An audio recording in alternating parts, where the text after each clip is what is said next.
Hey, Anissa here with Firehouse Education and this week's Ask Anissa video column. And this week I'm coming to you from my home beach, and I thought this was a great location to shoot this video for the question that came in this week. And it's actually a question that was put on Facebook that I want to share with you. And this question was put in, and I hear this so many times from restoration contractors and employees as well as owners, and it is just a really great question that I really wanted to talk about. And this came in from Carl, and he posted this in a Facebook group. So Carl said, all right, personal question. How do you guys shut down or deal with your head when at home or off for the weekend or deal with things? I'm having a really hard time doing this, so much so it's causing problems at home.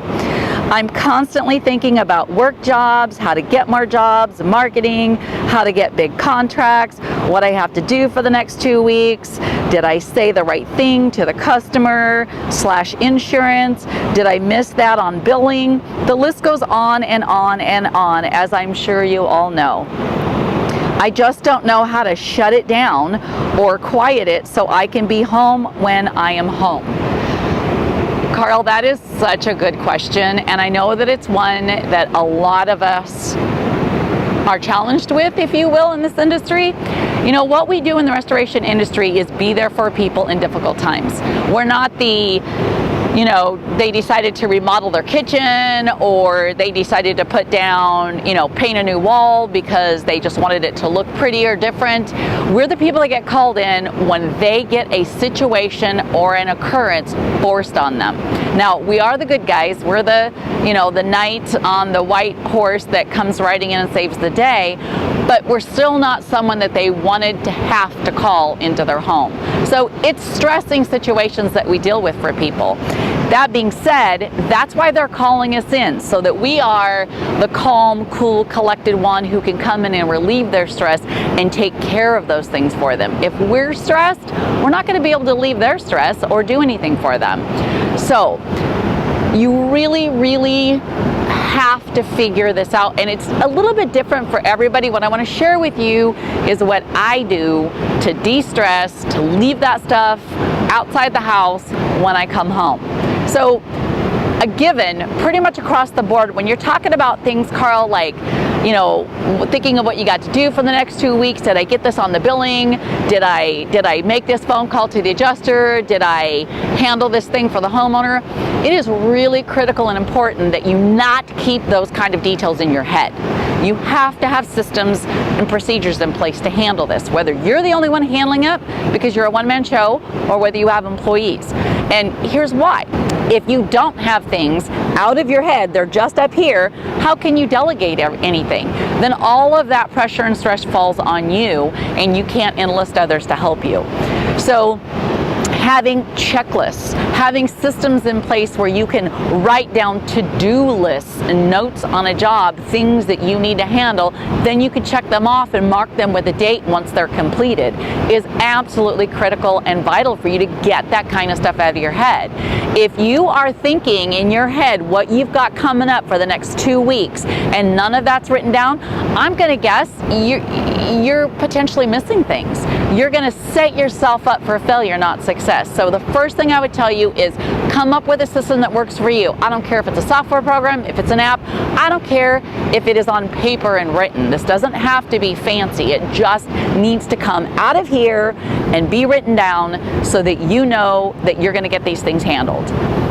The other thing is, when our energy's down, it's really hard for us to focus, and it's really hard for us to see the forest for the trees, if you will. So I know you might be thinking, oh, Anissa, this is all easy for you to say because you're not here. Well, I know I'm not in your business, Carl, but I am here. I'm in the industry, and I've been doing this for a long time, and I understand the stresses that are involved and how that can, push in on your family time. I mean, let's face it, some of us work with our family. So then when you go home, are you always talking over the dinner table about the jobs? Or you get a phone call on Christmas Eve when you're about to open stockings with your kids, and somebody has a huge fire or sewer backup or flood in their home that needs to be handled right then. It can't be put off and wait till tomorrow. So what we got to do is we have to have some of our time that we guard. okay? That we guard it religiously and fiercely, and that time needs to be for ourselves. You have to have downtime. You have to get away from this business. You have to get away from your clients and the job. Otherwise, you're going to be only focused on working in your business and not on your business, which, as we know, is the most powerful thing we can do, is work on our business. So you've got to have some time where you're away. Have an employee or someone else that can take the emergency on calls for a day, 2 days, and don't answer your phone. Stay away from it. Have someone else that can be answering the phone calls if they're client related or adjuster related, so that you don't have to be the one always doing it.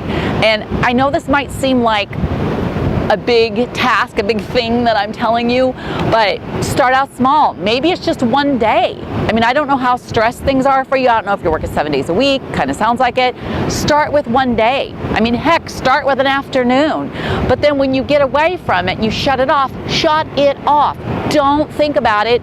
Don't talk about it with your wife. She probably doesn't want to hear about it anyway because she's been hearing about it. Make this time off for both of you, or your significant other, or with your children, and do something that you enjoy and you can immerse yourself in so that you aren't thinking about those other things. And I'm going to share with you what I do.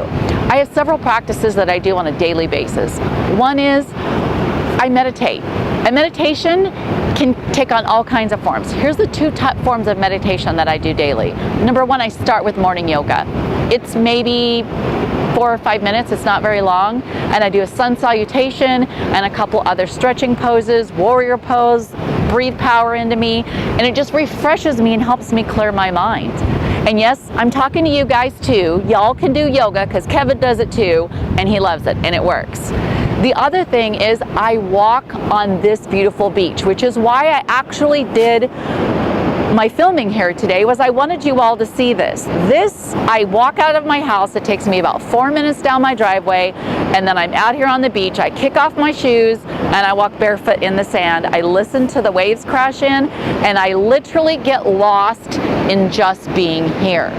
So that's what you need to do. You need to find, and maybe it's not the beach, maybe it's a walk in the forest, maybe you like to ride dirt bikes, maybe you love working on model airplanes. I'm not sure what it is for you that you can get into and engross yourself in and lose yourself in it. Forget about time, not think about jobs.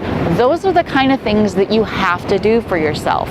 Look, if you don't take care of yourself in this industry, you will burn out big time, and you'll burn out quickly, and you won't be able to serve your clients and give them the kind of experience that you want to give them, being that, you know, category of one amazing business that you want to be for your clients.